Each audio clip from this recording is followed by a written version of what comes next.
Il y a aussi le courant. Si le courant forcit, s'il se renverse, forcément ma séance va changer. Donc il va falloir aussi que je suive le film du courant. En l'absence de courant, votre embarcation atteint sans problème l'objectif que vous visez. Abstraction faite d'une légère dérive au près serré, plus ou moins sensible suivant les embarcations.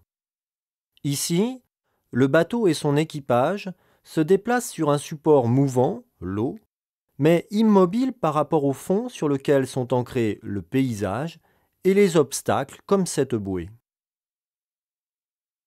Le paysage semble immobile derrière la bouée visée par le barreur qui aligne avec son œil la bouée qu'il vise et la côte au second plan.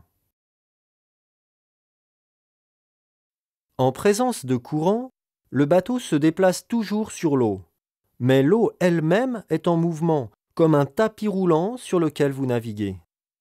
Si vous n'anticipez pas sur ce mouvement, ou si vous ne rectifiez pas au fur et à mesure votre trajectoire, vous n'atteindrez pas le point que pourtant vous visiez au début de votre trajectoire. Ici, le paysage semble se déplacer sous le vent de la bouée initialement visée, qui, elle, semble s'éloigner au vent du bateau. On dit que vous êtes dépalé par le courant.